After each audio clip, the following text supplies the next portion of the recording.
बिस्मिल्लाहिर्रहमानिर्रहीम। मैं हूं तैमूर कियानी और आप देख रहे हैं मेरा YouTube channel Taimur Kiani vlogs. उम्मीद करता हूं आप सब खैरियत से होंगे। अल्हम्दुलिल्लाह मैं भी बिल्कुल ठीक हूं। शुरू करते हैं जी आज का व्लॉग। लास्ट एपिसोड में मैंने आपको उसमें मैंने आपको अपने पाकिस्तान से इटली आने के सफ़र का पहला हिस्सा सुनाया था, जो कि पाकिस्तान से तुर्की तक का था। अब मैं तुर्की से तुर्की तक का आपको हिस्सा सुनाऊंगा कि मैं तुर्की में कैसे मैंने ट्रैवल किया, क्या क्या हुआ, क्या क्या मुश्किलात पेश आई, क्या वाक़यात हुए। शुरू करते हैं फिर आज का व्लॉग। मैंने आपको एंड जब किया था कि फ़र्स्ट सेफ में जब हम तुर्की के बॉर्डर पे पहली सेफ में वान सिटी में हम पहुँचे, वहाँ उस सेफ में आने से पहले मेरा बैग, मेरा सारा कुछ रास्ते में ही रह गया था। जो मैंने आपको लास्ट में बताया था कि जहाँ से सारे गिर रहे थे, किसी की बाजू, किसी की पाँव फ्रैक्चर हो रहा था, जहाँ मेरा टांग और घुटना और पाँव फ्रैक्चर हुआ था। वहाँ से फिर वो सारी चीज़ें वहाँ रह कि मुझे बड़ा अफसोस है आज भी उनका। काफ़ी उस बैग में चीज़ें थी, वाज और इफ़ाम और साद, उनको पता है क्या क्या लिया था हमने वहाँ से। तो खैर वो सारा कुछ वहाँ रह गया। उसके बाद उस सेफ में हमने 3-4 दिन गुजारे, 4 दिन 5 दिन। ना खाने के लिए कुछ, ना पीने के लिए कुछ, कोई चीज़ नहीं थी। तो कुछ भी नहीं खाया, कुछ भी नहीं पिया, इसी तरह वो 4 दिन गुजारे। उसके बाद वहाँ एक गाड़ी हमारे पास आई, कुंभी कहते हैं उस गाड़ी को, डब्बा टाइप गाड़ी होती है, बंद होती है 3 साइडों से। सिर्फ ड्राइवर वाली जगह जो होती है, वहाँ से शीशों से जो आवाज़ आती है, या वहाँ से शीशे से आप आगे देख सकते हो अगर आप वहाँ आगे खड़े हो, जैसे मैं वहाँ खड़ा था। तो खैर उस गाड़ी में उन्होंने 60-70 बंदे डाले, 80 बंदे जितने भी थे वो। और वो गाड़ी चलना शुरू हुई, और मुझे नहीं पता एग्जैक्टली वो कितनी देर चली, लेकिन वो काफ़ी देर तक चलती रही। वो गाड़ी वहाँ से चलने के बाद आधे घंटे बाद तकरीबन वहाँ पे सांस बंद होना शुरू हो गया लड़कों का, क्योंकि उसमें जब 70-80 लड़के उसमें ऐसे इस तरह सीधा खड़े हो के उस गाड़ी में खड़े होना होता था। और ना आप इधर हो सकते हो ना इधर हो सकते हो, इधर से भी आपके बंदा खड़ा है, इधर से भी बंदा खड़ा है, इधर से भी, इधर से भी। बहुत बहुत बुरी हालात होते। जो लोग डंगी लगा के आए उन्हें फ़ौरन से समझ आ जाएगी मैं किस चीज़ के बारे में बात कर रहा हूँ। तो वहाँ से जब आधा घंटा गाड़ी चली, लड़कों का दम घुटना शुरू हुआ। उन्होंने गाड़ी को मुक्के मारे, ठुड्डे मारे, गालियाँ दी। ड्राइवर को बोला शीशे नीचे करो। ड्राइवर उनको आगे से बोल रहे हैं शीशे नीचे किए हुए। उसने नीचे किए हुए थे। मैं बिल्कुल ड्राइवर के पीछे वाली जगह पे खड़ा था, वहाँ हवा शवा आ रही थी, इससे बिल्कुल सही था, मुश्किल नहीं हुई मुझे कोई भी। तो वहाँ से जनाब वो तकरीबन आधे घंटे बाद रोला रप्पा शुरू हो गया। रोला रप्पा शुरू हुआ तो उसमें ड्राइवर ने एजेंटों को कॉल की, क्योंकि वो लड़के ड्राइवर को गालियाँ निकाल रहे थे, उससे के साथ तो मैं कर रहे थे। उसने एजेंटों को कॉल की। एजेंट ने उसको बोला कि तुम गाड़ी जो है ना किसी वीरान रास्ते पे डाल लो, क्योंकि ये ठुड्डे मुके मार रहे हैं, ये ना वो पुलिस पकड़ ले, आपको मुश्किल हो जाएगी। खैर उन्होंने उसने एक वीरान सी जगह पे वो गाड़ी ले गया। थोड़ी देर बाद तूफ़ान, बर्फ़ का तूफ़ान, जिस तरह सहरा में तूफ़ान आता है उस तरह का तूफ़ान आया हुआ था। और हर तरफ बर्फ़ ही बर्फ़ उड़ रही थी। कभी एक जगह टीला बन रहा था, दूसरी जगह टीला बन रहा था, और साथ बर्फ़बारी शदीद किस्म की हो रही थी। खैर ये सारा कुछ होने के बाद जब उसने वीरान रास्ते पर डाली, मुझे लगा भाई अब गए, अब किसी ने नहीं बचना, अब इन्होंने सब की छतरोल लगानी है इधर। खैर उन्होंने वीगो डाला के गाड़ी के पीछे रुका। जेंट उसमें से उतरे। मैं शीशे में साइड मिरर में देख रहा था। तो उसमें से वो उतरे 3-4 बंदे। उन्होंने आके दरवाज़ा खोला और बीच में से खींच खींच के बंदों को बाहर निकालना शुरू किया, देखना शुरू किया। लाइट से वो देख रहे थे बंदों को, और जिन पे उनको शक गुजरा ना, उन्होंने एक लड़के को वहीं पे मार दिया। 1-2-3-4 लड़के उन्होंने उनकी टांगें बाजू तोड़ी और उन्हें अपने वीगो डाले में उठा लिया। एक को तो जान से मार दिया, जिसने आगे से बदमाशी की, बहुत ज़्यादा बदतमीज़ी की। तो अफ़गानी था, क्योंकि उन्हें पर्शियन आती है, वो पर्शियन बोलते हैं। तुर्की वाले भी पर्शियन, एजेंट भी पर्शियन बोलते हैं। ईरानी होते हैं, टर्किश होते हैं, वो पर्शियन ही बोलते हैं। अफ़गानियों को भी पर्शियन आती थी। तो इस वजह से वहाँ पर एक बंदा अपनी जान से, वो मेरी डंकी में पहला बंदा था जिसकी जान गई। और कोई बंदा नहीं मेरे साथ, जितने भी थे वो सारे सही सलामत थे, कोई बंदा नहीं मरा। लेकिन ना मैंने कोई मरा हुआ रास्ते में बंदा देखा, क्योंकि बर्फ़ बहुत ज़्यादा थी, तो पॉसिबल नहीं था। और वो रास्ता भी बहुत अच्छा था, वहाँ पे मरने का चांस नहीं था। तो वहाँ बाकी दूसरे रास्तों से बहुत सारी लाशें आती हैं, बहुत लड़के मरते हैं उनके। आईडी कार्ड, मोबाइल और उनकी लाशें, हड्डियाँ बिखरी पड़ी होती हैं वहाँ पे। मैंने खुद देखा है, जो लड़के मेरे साथ आए हैं वो वीडियोस वगैरह दिखाते हैं, जो दूसरे रास्तों से आए हैं, बहुत सारे लड़के यहाँ पे।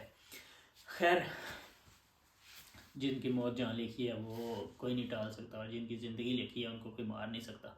मेरा इस चीज़ पे ईमान था है, और मेरा अल्लाह पे यकीन है कि जब उसने ज़िंदगी और मौत का वक्त मुतय्यन कर दिया है तो उससे आगे पीछे नहीं हो सकता। अगर मेरी मौत समंदर के दरमियान में लिखी है तो मैंने वहीं पर जाके मरना है, और अगर मेरी ज़िंदगी लिखी है तो मैंने सारी दुनिया घूमनी है, कोई टेंशन नहीं। तो खैर वहाँ पे उन्होंने उसको मार दिया।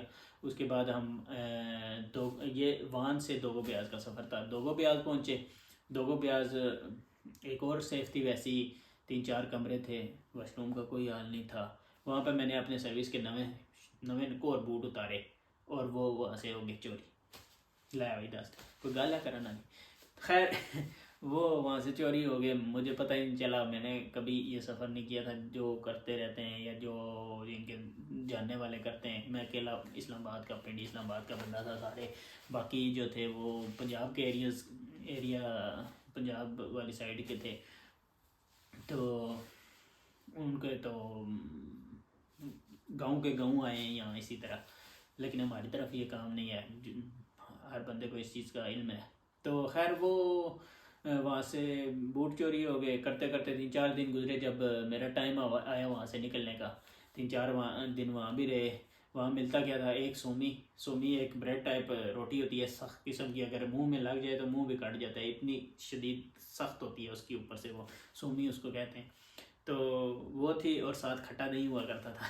वो खाने किधर होता है, नहीं खाने होता ना। पानी कोई घूंड पी ले, वो भी वहाँ पे पानी भी पैसों का, हर चीज़ पैसों की मिलती है, और तगड़े पैसों की मिलती है, अच्छे खासे पैसों की। तो खैर ऐसा कोई सीन नहीं बना तो खाने वाने का। तो ईरान का सफ़र में एक बिरयानी का डब्बा खाया था, वहाँ से लेकर अब तक कुछ भी नहीं खाया था, कुछ भी नहीं पिया था। कोई 1-2 घूंट पानी पिया हो तो मुझे नहीं याद, लेकिन जहाँ तक मुझे याद पड़ता है यहाँ तक मैंने कुछ नहीं खाया पिया था उस बिरयानी के डब्बे के अलावा। खैर वहाँ से फिर 3-4 दिन वहाँ गुजारे। उसके बाद एक और अगले पॉइंट पे जाना था। ये स्टेप बाय स्टेप होता है, क्योंकि ये सारे मिले होते हैं हर एक बंदे को। फॉर एग्जांपल एक बंदा उसके पास जाता है तो उसके $5 एक दिन के मिलते थे उस टाइम उसको। तो ये हर किसी का ख्याल रखते हैं, और मुख्तलिफ सेफ इंचार्ज होते हैं उनको एक बंदे के $5 मिलते हैं, तो वो सब के रोज़ी रोटी चला रहे होते हैं, और उनको सब के पास स्टेप बाय स्टेप रखते रखते आगे लेके आते हैं, ताकि सब के पैसे बनते रहें। क्योंकि पैसे हमारी जेब से जाने होते हैं, उनकी जेब से तो जाने नहीं होते, तो वो इसलिए सब का ख्याल करते हैं। और हमारा जो है ना समझ लेंगे बहुत ज़्यादा ख्याल करते हैं। तो फिर वो वहाँ दूसरी सेफ में आए, 3-4 दिन वहाँ गुजारे। बहुत मुश्किल था, वीडियोज़ हैं, तस्वीरें हैं, मैं साथ अटैच करूँगा वीडियो में। तो वहाँ पर मेरे जो एजेंट था उसने मुझसे 25,000 पाकिस्तानी फिर लूट लिया कि मैं तुम्हारे लिए टैक्सी भेज रहा हूँ, तुम वहाँ से निकाल लूँगा, ये करूँगा वो करूँगा। कोई टैक्सी नहीं भेजी। चोर का बच्चा विशाल नाम था उसका, काशिफ नाम का लड़का, वो दोनों थे। तो काशिफ नाम के लड़के के ज़रिए मेरी उससे हुई थी। अगर तुम वीडियो देख रहे हो तो बच्चे मैं तुझे छोड़ूंगा नहीं, जब तुम मेरे हथे चढ़ गया वो 25,000 मैंने तेरे से लेना है। तो खैर वो फिर टैक्सी नहीं आई। 1-2 दिन फिर मुझे और गुजारने पड़े। मैं बहुत तंग हुआ उन वो जो सेफ थी ना, सेफ बोलते हैं उसको, वहाँ पर मैं बहुत ज़्यादा तंग हुआ। वो ज़िंदगी का बहुत मुश्किल वक्त था मेरा, बहुत मुश्किल। सांस लेना भी वहाँ मुश्किल हो रहा था। सर्दी थी, बर्फ़बारी थी, घुटना फ्रैक्चर था, पाँव फ्रैक्चर था, चलने नहीं होता था। बहुत मुश्किल थी यार, बहुत मुश्किल थी। शूज़ चोरी हो गए थे, बहुत परेशानी में था उस टाइम में। लेकिन मेरी घर वालों को मैं मैसेज कर रहा था, मुझे याद है वहाँ उस जगह मेरी घर वालों से बात हो रही थी, वो मैं बाहर खड़ा होकर तस्वीरें और वो सब कुछ उनको भेज रहा था। तो वो भी तस्वीरें मेरे पास, वीडियोस वगैरह पड़ी हैं, वो मैं साथ अटैच करूँगा। उसके बाद वहाँ 2-4 दिन रहे। उसके बाद हम वहाँ से आगे तत्वान के लिए हमने रवाना होना था वहाँ से। तो नहीं सॉरी, दोगो ब्याज से। वहाँ से हमने तातवान के लिए रवाना होना था। तातवान जाने के लिए हमें पहले 2-3 घंटे गाड़ी में सफ़र करना था, उसके बाद 4 घंटे बाय शिप हमने एक और हाईवे पे जाना था। हाईवे का नाम मुझे अभी नहीं याद। तो खैर वहाँ से, वो भी वीडियो मेरे पास है, मैं आपको अटैच करूँगा वीडियो में साथ। वहाँ से उन्होंने हमें गाड़ी में डाला और तातवान के लिए हम रवाना हो गए। वो गाड़ी काफ़ी देर चलती रही। उसके बाद वैसी गाड़ी थी जैसी पहले आए थे तंग हो के, तो बड़ा मुश्किल से, बहुत ही मुश्किल से आए। खैर वहाँ हम एक जगह पहुँचे, बर्फ़ ही बर्फ़ थी, कोई चीज़ नज़र नहीं आ रही थी कुछ। तो वहाँ से वो हमें लेके गए और वो एक्चुअली समंदर के पास की जगह थी। वहाँ पुराने पुराने मकान बने हुए थे, खाली थे, उनमें वो चमगादड़ जो थे वो उनका बसेरा था। वहाँ उस एक मकान में उन्होंने हमें बिठाया कि रात होने तक तुम लोग यहीं बैठो। खैर बैठ बैठ बैठ बैठ के बड़ी देर बैठ के वहाँ रात का टाइम हुआ। हम खैर रात तक वहाँ हमने इंतज़ार किया। रात हुई, रात होने के बाद वहाँ से फिर हम इशारा आया तो हम चले समंदर की तरफ। थोड़ी देर बाद समंदर की आवाज़, उसके फर्राने की आवाज़ आना शुरू हो गई और हमें पता चल गया कि अब हमें ये शिप में डाल के लेके जाएंगे। कुछ दिन पहले वहाँ पर एक शिप डूबा था और उसके हमारे आने के बाद फिर एक और शिप उस जगह डूब गया था। काफ़ी बंदे वहाँ भी मरे थे। खैर वहाँ से उस काफ़ी चल चल के उस लड़के की स्टोरी मैं आपके साथ शेयर करूँगा। जो दो दोस्त थे, एक की टांग टूटी हुई थी और दूसरा उसको उठा के ले गया सारे रास्ते, तुर्की के बॉर्डर से ले गए, और ईरान और तुर्की के बॉर्डर से, और यहाँ तक अभी भी वो उसे उठा के चल रहा था। तो खैर उन्होंने कहा भागो। पथरीली ज़मीन थी, छोटे छोटे पत्थर, क्रश टाइप समंदर के किनारे। वो किनारा जो था रेत वाला नहीं था, क्रश टाइप पथरीला किनारा था। वहाँ कोई उस मकान के बाद हम घंटा 1.5 घंटा चले और एक फटा नुमा वो जगह आई है जहाँ से सामान उतारते हैं और लोड करते हैं, या जहाँ से शिप समंदरी जो भी वो शिप या बोट होती है वो आके रुकती है और उसका लेवल होता है, तो वहाँ उसमें बैठते हैं या उतरते हैं। उस तरह का फटा टाइप था। वहाँ से हम उस फटे से शिप में बैठे। वो लड़का उसको उठा के भाग रहा था और वहाँ से वो उसको उसका पाँव शो अटका। मैं भी भाग रहा था लंगड़ा लंगड़ा और उसका पाँव अटका और वो दोनों गिरे। बेचारे की बड़ी आह निकली एक दफ़ा। जारी बात है उसको टांग पेन हुआ होगा, दर्द हुआ होगा, जिसकी वजह से वो गिरने की वजह से। खैर वहाँ से हम अल्लाह अल्लाह करके शिप में बैठ गए। शिप में बैठे, फिर वहाँ मुझे जगह मिल गई थी बैठने के लिए सोफ़े पे। सोफ़ा उसमें एक लगा हुआ था, पुराना शिप था, लोहे का डब्बा टाइप, उसमें हम बैठे। वो शिप चलना शुरू हुआ और 4 घंटे वो पानी में चलता रहा समंदर में। और 4 घंटे बाद हम हाईवे थी एक, उस मेन हाईवे के पास पहुंच गए। रात के 3 हो रहे हैं और मैं अभी काम से आके वीडियो बना रहा हूँ, तो इसलिए। तो वहाँ से हम फिर चलना शुरू हुए जी। उसने हमें 4 घंटे बाद उस जगह उतारा। वहाँ एक टर्किश बंदा मौजूद था, उसने सबको चटनी चपेड़े चपूड़े मारी। मैं बच गया था वहाँ भी अल्हम्दुलिल्लाह।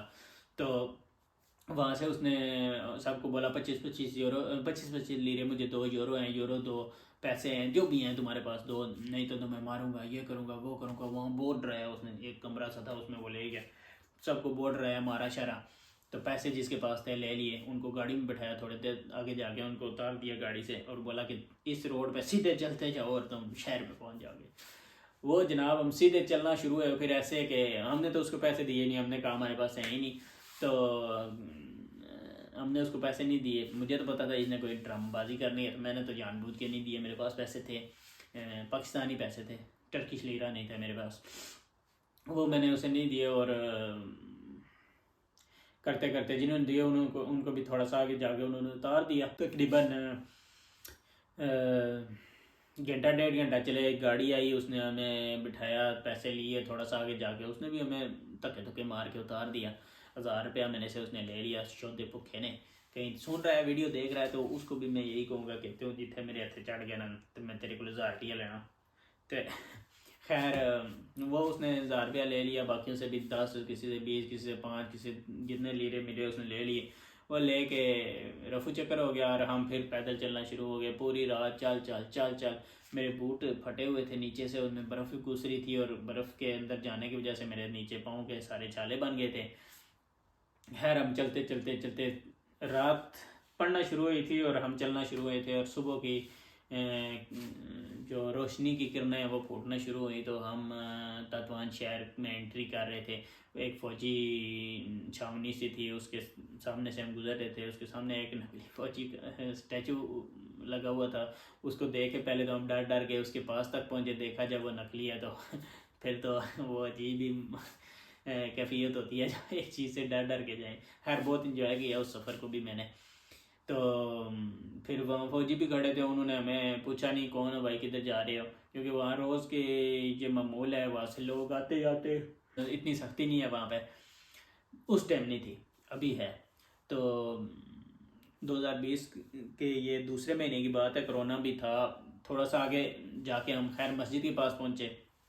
मस्जिद के पास पहुँचे, वहाँ पे आग शाग जलाई, जो तत्वान वाली मस्जिद है, ऊंचे मीनार वाली, वहाँ पे हम पहुँचे तो आग शाग जलाई। अच्छा थोड़ी देर गर्म किए। और जब हम मतलब मस्जिद से थोड़े पीछे थे, अड्डे पे थे, जब हम मस्जिद की तरफ चले तो 3-4 कुत्ते हमारे पीछे पड़ गए। वो 3-4 कुत्ते जो थे वो हमें काटने के लिए भाग रहे थे। इतने थे बड़े कुत्ते होते हैं वहाँ तुर्की में, जो गए हैं वहाँ उनको पता होगा, और बड़े खौफनाक किस्म के कुत्ते होते हैं। तो 4-4 5-5 फुट बर्फ़ पड़ी हुई थी, और जो साइडों पे उसमें पहाड़ बने हुए थे बर्फ़ के, क्योंकि वो जो बर्फ़ पड़ती रहती है वो उठा उठा के साइडों पे करते रहते हैं। और वो पहाड़ बने हुए थे ऐसे घरों के सामने, खाली प्लाट थे जो वहाँ पे, और जो भी रोड के साइड पे बड़े बड़े इस तरह बर्फ़ ही बर्फ़ थी। तो खैर एक कुत्ता जो था वो हमें प्रोटेक्ट कर रहा था। वो जो 3-4 कुत्ते हमारी तरफ आते वो उनके साथ जाके लड़ाई करता, और फिर हमारे पास आके वो भौंकता के आगे जाओ तुम। हम चलते और दूसरे कुत्ते फिर हम पे हमला करते, फिर वो उनको मारता पकड़ता। तो इस तरह कर करके उसने हमें मस्जिद तक पहुंचाया। तो खैर वहाँ मस्जिद के पास पहुँचे, और क्योंकि बंदे तो हम आए जो थे वो तकरीबन 80-100 इस तरह के कुछ होंगे, लेकिन जो उस टाइम वहाँ पे थे हम 10-12 लड़के थे, क्योंकि मुस्लिम टोलियों में सारे आए थे। तो सुबह वहाँ खैर सारे इकट्ठे हो गए थे जितने भी थे वहाँ। सुबह 6 सुबह की रोशनी फूट रही थी, तो हम वहाँ पहुँचे थे, और शाम हो गई। एजेंटों ने कोई टिकट नहीं कराई, ये नहीं कराया, वो नहीं कराया, दलील करते हैं बहुत ज़्यादा। तो फ़ोन कर कर कर कर एजेंटों को कोई नहीं जी, पुलिस आ गई वहाँ पे। इंटरेस्टिंग है, वहाँ पे पुलिस इस तरह आई, उन्होंने पहले एनजीओ वालों को भेजा सारे, ताकि उसके पास इकट्ठे हो जाएं। उन्होंने भी आके बोला इधर आए, हम आपका टेस्ट करेंगे, हम आपको कुछ नहीं कहते, ये है वो है, आपको दवाई देंगे, खाना देंगे। तो खैर सारे लालच में आके, लेकिन मुझे थोड़ा सा लगा कि ये कोई चाल है इनकी। खैर जैसे ही वो सारे इकट्ठे हुए, मेरे पास बैग शैग कुछ नहीं था, सिंगल था बस, जो कपड़े पहने हुए थे वही थे। खैर वो मैंने देखा कि वो सारे उनके आसपास इकट्ठे हो गए। तो आसपास से ना गाड़ियाँ आनी शुरू हुई, काले शीशों वाली। पहले एक गाड़ी आई, वो उनके पास आके रुकी, उसमें से बंदे उतरे, और वो इस तरह ना साइड साइड पे ना सब के आगे पीछे से चेक करने लगे, और खड़े होना शुरू हो गए। तो मैंने उनको ज़रा गौर से देखा, तो उनके इधर पिस्टल लगे हुए थे। तो मैं समझ गया ये पुलिस वाले, और टिंटेड ग्लासेस थे, जो भी गाड़ी के काले शीशे थे। खैर दूसरी गाड़ी आई, तीसरी गाड़ी आई, चौथी गाड़ी आई, और वो घेरा डालना शुरू हो गया ना। तो मैंने जब इस तरह इस सिचुएशन को देखा, मुझे पता चल गया, मैं वहाँ से रफू चक्कर हो गया।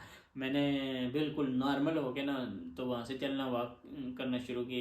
एक टर्किश जा रहा था, मैं भी उसके पीछे पीछे चलना शुरू हो गया। तो जब मैं तकरीबन 30-40 मीटर दूर गया ना, तो उन्होंने फिर उन सबको थोड़ा सा ना, जब उन्होंने देखा कि लड़के ज़्यादा इधर उधर हो रहे हैं, तो उन्होंने फिर बोलना शुरू किया और आवाज़ दी कि रुक जाओ, अपनी अपनी जगह खड़े हो जाओ, अगर किसी ने हिलने जुलने की कोशिश की तो अच्छा नहीं होगा आपके लिए, मतलब वार्निंग देना शुरू हुए। तो मेरे पीछे कुछ 2-3 लड़के और भागे। पुलिस वालों ने पीछे से आवाज़ें दे रहा था, बुला रहा था, मुझे भी आवाज़ें दे रहा था। मैंने पीछे मुड़ के देखा ही नहीं, एक दफ़ा मैंने ऐसे करके देखा, सिर्फ देखा, वो काफ़ी दूर था। तो मैं बिल्कुल और ज़्यादा नॉर्मल हो के फ्री हो के चलना शुरू हो गया। तो पीछे मुड़ के नहीं मैंने देखा, क्योंकि मैं काफ़ी दूर था। उन 2-3 को उसने पकड़ लिया। फिर वहाँ पे ट्रेन स्टेशन था, उधर चला गया, और पीछे एक गोदाम सा था, उधर घूमता रहा। घंटे 1.5 घंटे बाद मैं वापस आया, पुलिस की गाड़ियाँ उधर ही थी। फिर मैं चला गया, फिर उधर ट्रेन के स्टेशन पे इधर उधर शहर में घूमता रहा। वहाँ से मैंने, मेरे पास 5 या 10 लीरे थे, वहाँ से मैंने एक पानी की बोतल ली थी 1.5 लीटर की या 50 कुछ की, मुझे याद नहीं है अब। तो वो मैंने पानी की बोतल ली, पानी पिया, वो वाला पानी वो मुझे याद है, वहाँ पे मैंने पानी पिया था। उससे पहले मैंने कुछ नहीं खाया पिया। खैर वो वहाँ से फिर मैं 3-4 दफ़ा गया, घंटे 1.5 घंटे बाद। लेकिन सुबह का वहाँ से निकला और रात के अंधेरा पड़ा, तो वो पुलिस की गाड़ियाँ वहाँ से गई। तो जब मैं वहाँ पहुँचा, एक और लड़का आया, वो मुझसे आगे पूछता है तुम कौन हो, क्या चक्कर है। मैंने उससे सारी बताई। कहता है मेरे भी इस तरह 3 बंदे थे, वो पुलिस पकड़ के ले गई है, तो यहाँ पर ना रुको, वो चक्कर लगा रहे हैं, तो पुलिस वाले तुम्हें भी ले जाएंगे। खैर मैं भी वहाँ से चला गया। उधर सामान बिखरा पड़ा था, बैग बिखरे पड़े थे, जूते, हर चीज़ बिखरी पड़ी थी। तो मतलब काफ़ी ज़्यादा हालात ख़राब थे। सब का सामान उधर ही पड़ा था, वो पकड़ के ले गए सबको। और उसने मुझे बताया कि उन्होंने भाग भाग के, सारे भागना शुरू हो गए थे लड़के, लेकिन उन्होंने भाग भाग के एक एक को पकड़ा है, सबको पकड़ लिया था। तो सबको ले गए थे, सिवाय मेरे और कुछ 1-2 और बंदे शायद बच गए हों, लेकिन उम्मीद नहीं है कि बच्चे होंगे। खैर जब मैं वहाँ आया, उसने मुझे ये बात बताई कि यहाँ पर न रुको, वो पुलिस वाले फिर आएंगे तो मसला होगा तुम्हारे लिए। अगर खैर मुझे न ज़ुबान आती थी, ना मेरा कोई जानने वाला था उधर। तो मैं फिर अल्लाह के आसरे पे, वहाँ बर्फ़ ही बर्फ़ थी, कुछ भी नहीं था, ना कोई बंदा, ना कुछ सर्दी, शिद्दत की सर्दी, मोबाइल में चार्जिंग नहीं थी। खैर अल्लाह को याद करके मैं उधर शहर में चलना शुरू हो गया। एक पार्क सा नज़र आया, उधर गया। बर्फ़ इतनी थी उस पार्क में भी, जो बेंच थे उनके बराबरी में बर्फ़ पड़ी हुई थी। तो मैं वहाँ गया, तो वहाँ 2 अफ़गानी थे। तो मैंने उन्हें आवाज़ दी, तो कहते हैं हाँ आ जाओ हम भी तुम्हारे साथ तो वो किसी और के साथ आए थे, वो किसी और तरीके से वहाँ पहुँचे थे। फिर खैर उसको एक फ़ारसी भी आती थी, टर्किश भी आती थी, क्योंकि वो पहले 2-2 साल रह के गए थे, डिपोर्ट हुए थे, फिर वापस आए।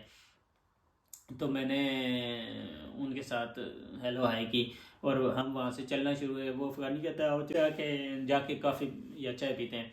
वहाँ हम चलना शुरू हुए काफ़ी चाय पीने की तरफ। तो एक दुकान थी सब्ज़ी फ्रूट की, उस बंदे ने हमें बुलाया, वो उससे बात करना शुरू हुआ। वो आपस में काफ़ी देर बात करते रहे। बाद में उसने मुझे बताया, ये मुझे कह रहा है तुम मेरे पास काम करो, मैं तुम्हें 3,000 लीरा दूंगा, तो जब तुमने अपने मुल्क जाना होगा मेरे से पैसे ले लेना अपने। खैर मैंने उसको कहा, मैंने कहा इसको बोला हाँ काम करूँगा, तुम्हारे साथ ही काम करूँगा। तो मतलब फ़िलहाल तो हमें सर छुपाने की और अपने कपड़े सुखाने की, कपड़े गीले थे, बूट शूज़ वगैरह गीले थे, मतलब पूरे भीगे हुए थे, सर्दी से जमे हुए थे। तो वो मैंने उसको बोला, मैंने कहा इसको हाँ कर दो, फ़िलहाल तो मैं अपना आप सेव करने के लिए कोई जगह मिले तो बाद में देखते हैं। खैर उसने उसे बोला ठीक है मैं तुम्हारे साथ काम करूँगा। वो हमें ऊपर एक कमरे में ले गया, हीटर लगाया, सारा कुछ हमने शूज़ वगैरह वहाँ हीटर के सामने खुश किए, जुराबें खुश की, मोबाइल चार्ज किए। और उसके बाद उसे मैंने बोला, मैंने कहा इसको कहो कि मैं इनको छोड़ के आता हूँ, तो फिर तुम्हारे पास आके इधर ही काम करूँगा। तो वो हमें छोड़ने के बाद वहाँ से गया। और चूँकि मैंने अपने जेंट को कॉल की, जब उसको मैंने हाजी हमजा उसको बोलते थे, बहुत अच्छा बंदा था, बहुत कॉपरेट किया पहले उसने, लेकिन आखिर पे आके उसने बेगैरती की। खैर मैंने उसे कॉलें करने शुरू की, कोई पता नहीं कितनी मैंने उसको कॉलें की। उसके बाद जाके अल्लाह अल्लाह करके उसने हमारी टिकट करवा दी वहाँ से, तत्वान से। आगे उस शहर का मुझे नाम भूल गया, तो पता नहीं, अब मुझे उसका नाम नहीं याद, वहाँ की टिकटें थी। बहरहाल नेक्स्ट वीडियो में उसका नाम भी बताऊंगा, और बताऊंगा वहाँ से आगे कैसे आए, पुलिस की कितनी दफ़ा चेकिंग हुई, पुलिस ने हमारे साथ क्या किया। मेरे पास वो तुर्की का वो जो उन्होंने मुझे कार्ड बना के दिया था सेव वालों ने, वो भी पड़ा हुआ है मेरे पास में, मैं वो भी आपको दिखाऊंगा। सारी चीज़ें आपको तफसील के साथ बताऊँगा। लेकिन अभी बहुत टाइम हो गया, मैं थक गया हूँ बहुत ज़्यादा, और मुझे नींद भी बड़ी सख्त आई है। सुबह मेरी छुट्टी है, मैं सुबह इंशाल्लाह पूरी वीडियो दूसरी भी बनाऊँगा, एडिटिंग करके सुबह इंशाल्लाह वीडियोस अपलोड भी करूँगा। तो अभी इस वक्त मुझे इजाज़त दें, और सारी वीडियोस जो रास्ते में बनाई है, तस्वीरें बनाई हैं, वो सारी अटैच करूँगा, सारी इसके साथ आपको दिखाऊँगा। और वीडियो को लाइक सब्सक्राइब करें, चैनल को, वीडियो को शेयर करें, ताकि मेरी हौसला अफजाई भी हो सके, और जिन लोगों को इस इंफॉर्मेशन की ज़रूरत है उन तक भी इंफॉर्मेशन पहुंच सके। मैं आपको इटली में जो लोग हैं, क्योंकि मैं जब से आया हूँ मेरे पास मैंने बहुत एक्सपीरियंस किया हर चीज़ का। मेरे पास हर चीज़ के बारे में इंफॉर्मेशन है। मैं आपको वो भी इंफॉर्मेशन दूंगा जिस किस्म की आपको इंफॉर्मेशन चाहिए होगी, काम के बारे में, डॉक्यूमेंट्स के बारे में, इसके अलावा आपके कॉन्ट्रैक्ट के बारे में, अगर आपका मालिक कोई आपके पैसे नहीं देता उसके बारे में, और आप वकील से कैसे कांटेक्ट कर सकते हैं, कैसे अपने मसाइल को हल कर सकते हैं, क्या क्या मसाइल मुझे पेश आए, इन सब सवालों के जवाब मैं आपको दूंगा। लेकिन आहिस्ता आहिस्ता चूँकि टाइम की बहुत किल्लत है, काम सुबह से लेकर शाम तक काम करना होता है। जो लोग यहाँ पे हैं उनको पता है, जो लोग पाकिस्तान में आना चाहते हैं लीगल तरीके से कैसे आ सकते हैं, क्या प्रोसेस है, कितने पैसे लगते हैं, किस तरह आपको वीज़ा मिल सकता है, किस तरह जो है ना इटली में यूरोप में एंटर हो सकते हैं। मैं सारी इन्फॉर्मेशन आपको दूंगा वक्फे से और वक्त के साथ साथ, क्योंकि सुबह 11 बजे काम पे जाना होता है, 3 बजे 4 बजे घर आते हैं, फिर शाम को 6 बजे जाते हैं, रात को 12-1 बजे घर आते हैं। तो काफ़ी लंबा चौड़ा सिस्टम हो जाता है। तो इसमें इतना इजी नहीं होता कि बंदा हर चीज़ को मैनेज कर सके। लेकिन बहरहाल इंशाल्लाह मैं आपको जो है ना सारे पूरी हर चीज़ के बारे में इंफॉर्मेशन दूंगा, लेकिन थोड़ा टाइम लगेगा। वीडियो को लाइक करें, सब्सक्राइब करें चैनल को, वीडियो को शेयर करें, कमेंट करें, अपने जिस किस्म की आपको इन्फॉर्मेशन चाहिए मुझे बताएं, मैं आपके हर कमेंट का जवाब दूंगा, आपको मैं रिस्पॉन्स करूंगा और अच्छी तरह गाइड करूंगा। मिलते हैं नेक्स्ट वीडियो में, नेक्स्ट व्लॉग तक मुझे दीजिएगा इजाज़त। अल्लाह ने के बाद।